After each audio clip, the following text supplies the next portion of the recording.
Hi hello brother, ఎలా ఉన్నారు అందరూ? ఈ వీడియోని కాస్త చివరి వరకు అయితే చూడండి బ్రో. లాస్ట్ టైం ట్రంప్ గారు సౌదీకి అయితే పర్యటించారు. ఏకంగా ఆ పర్యటనలో 2 దేశాల గురించి ఏకంగా బాణాన్ని అయితే వదిలారు. అయితే ఆ 2 దేశాల గురించే మీకు ఇప్పుడు చెప్పబోతున్నాను. అందులో ముఖ్యంగా ఫస్ట్ది వచ్చేసి మన భారతదేశం. మన భారతదేశం గురించి కూడా మన న్యూస్ ఛానల్లో సగం చెప్పాయి, సగం చెప్పలేదు. మీకైతే పూర్తిగా చెప్తాను. ఇప్పుడు ట్రంప్ గారు చెప్పిందల్లా సౌదీ రాజు అయినటువంటి సల్మాన్ గారి ఎదుట. ఎక్కువగా మనం చూసినట్లయితే కన్నా ప్రపంచవ్యాప్తంగా ఎక్కువ టారిఫ్లు విధించేటటువంటి దేశం భారతదేశం. అటువంటి భారతదేశం ఐఫోన్ కంపెనీకి కేవలం 0 టారిఫ్తో పర్మిషన్ అయితే ఇచ్చింది భారతదేశంలో. అయితే ఈ ఐఫోన్కి సంబంధించినటువంటి సంస్థ అన్నది భారతదేశంలోకి వెళ్ళడం కానీ అక్కడ ఐఫోన్లు తయారీ చేయడం అన్నది నాకు ఇష్టం లేదు. మా ఫ్రెండ్కి కూడా చెప్పాను. ఏకంగా $500 బిలియన్ విలువ అయినటువంటి, అంటే ఈ ఐఫోన్ ఏదైతే ఉందో ఆ సంస్థ యొక్క పూర్తి ప్రాపర్టీ కన్నా చూసినట్లయితే కన్నా $500 బిలియన్ అట. ఇంతటి గొప్ప సంస్థను తీసుకుని వెళ్ళి భారతదేశంలో పెట్టడం ఏమిటి? ఆల్రెడీ చైనాలో పెట్టాం, ఇప్పుడు మళ్ళీ ఇండియాలో అయితే పెడుతూ ఉన్నాడు. ఒకవేళ 0 టారిఫ్తో ఇచ్చారంటే కనుక దాని వెనక ఏదో మొదలు ఉంది అని చెప్పేసి ఎంత చెబుతూ ఉన్నా కూడా ఐఫోన్కు సంబంధించినటువంటి సంస్థ వాళ్ళు నా మాట వినడం లేదు అని చెప్పేసి ఒక చిన్నపాటి బాణాన్ని అయితే వదిలారు. అయితే ఈ బాణాన్ని వదలడానికి గల మెయిన్ కారణం ఏంటో తెలుసా?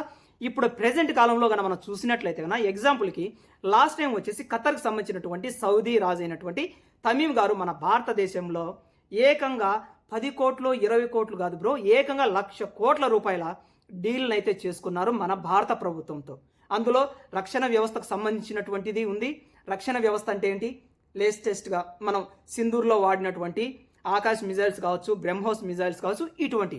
ఇప్పుడు కన్నా ఒకవేళ సౌదీ అరేబియాతో కానీ లేదంటే కన్నా ఖత్తర్ వంటి దేశాలతో కన్నా మన భారత ప్రభుత్వం కన్నా చాలా దగ్గరగా అయినట్లయితే కన్నా ఇప్పుడు మనం సక్సెస్ఫుల్గా ఈ వార్ని అన్నది కంప్లీట్ చేసాం కాబట్టి మన మిజైల్స్ యొక్క పవర్ అన్నది ప్రపంచ దేశాలన్నీ చూసాయి కాబట్టి ఇక మీదట అమెరికా యొక్క మిజైల్స్ కానీ లేదంటే కన్నా ఫ్లైట్స్ అంటే వాళ్ళ కొద్దిగా ఎక్కువ హై లెవెల్లోనే ఉన్నాయి కాబట్టి ఈ మిజైల్స్ ఎక్కడ మన దగ్గర కొనకుండా ఎక్కడ ఇండియా దగ్గర కొంటారో అనేటటువంటి ఒక ఏమంటారు కుటిలమైనటువంటి బుద్ధితోనే ఇక్కడ సౌదీ రాజు అయినటువంటి సల్మాన్ ముందర ఒక చిన్నపాటి బాణాన్ని అయితే వదిలారు ట్రంప్ గారు. చూడండి, పెద్దలు ఒక సామెత చెప్తూ ఉంటారు కదా, పాము చావకూడదు, అదేవిధంగా కర్ర విరగకూడదు అన్నట్లుగా సౌదీ రాజు అయినటువంటి సల్మాన్ గారి దగ్గర టారిఫ్లు ఎక్కువ బిగిస్తారని చెప్పేసి ఇటువంటి నాటకం అయితే ఆడారు ట్రంప్ గారు. మరి ఒకవేళ టారిఫ్లే కన్నా మన భారతదేశం అంతా ఎక్కువగా విధించినట్లయితే కన్నా ఏకంగా మనం లాస్ట్ టైం చూసినట్లయితే కన్నా చైనా మీద ఎంత విధించారు? ఏకంగా 245% విధించారు కదా. మరి దాని గురించి తప్పు లేదు, కానీ మన దేశం విధించేటటువంటి వాటి మీద చూసినట్లయితే కన్నా చాలా బాధ అయితే వేస్తుందంట ట్రంప్ గారికి. ఇక రెండో దేశం వచ్చేసి ఇరాన్ మీద కూడా ఒక బాణం అయితే వదిలారు. ఎలాగో తెలుసా? ఇప్పుడు మీరు సౌదీ అరేబియా కావచ్చు, ఖతర్ కావచ్చు, దుబాయ్ కావచ్చు, లేదంటే కన్నా కువైట్ వంటి దేశాలు చాలా మంచి దేశాలు. కాకపోతే మీకు ఇక్కడ ప్రధానంగా ఉన్నటువంటి శత్రువు ఎవరైనా ఉన్నారంటే గన ఇరాన్. ఒకవేళ ఇరానే గన న్యూక్లియర్ గన సొంతం చేసుకున్నట్లయితే, అంటే అణుబాంబును గన తయారు చేసినట్లయితే గన దాని మూలంగా మీ యొక్క దేశాలకు చాలా ఇబ్బంది అయితే కలుగుతుందని చెప్పేసి మాకైతే చాలా బాధ వేస్తుంది. ఎలాగైనా సరే అణుబాంబుని, అంటే న్యూక్లియర్ దేశంగా ఎదనీయకుండా చేయడమే మా యొక్క ప్రథమ ఉద్దేశం.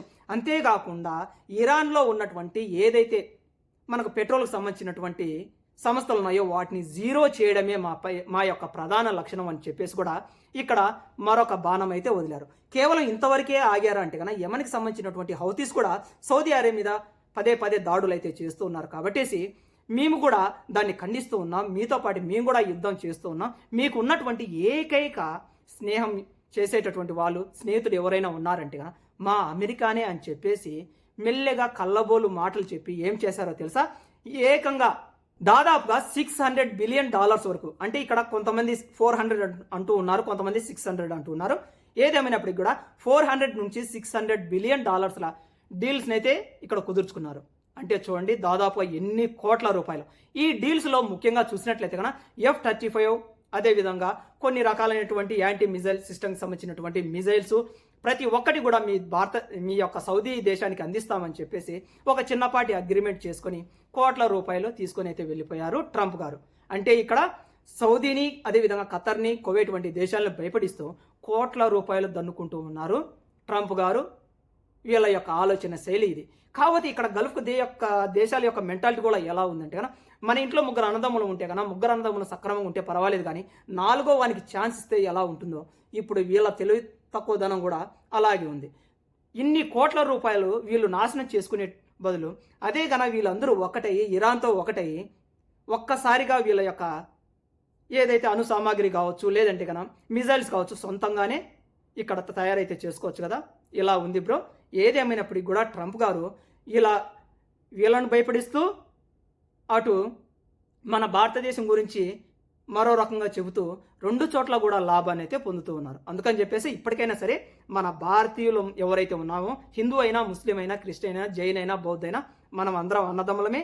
రేపటి తరం అయినా సరే కనీసం కలిసి ఉండేటట్టు పిల్లలకి దేశభక్తిని కాస్త నూరిపోయండి. కేవలం మతం కాదు, అదేవిధంగా జెండాలను తొక్కించడం ఇవి కాదు మనకు కావాల్సింది. మన అంతా ఒకటే. జై జవాన్, జై కిసాన్, జై హింద్.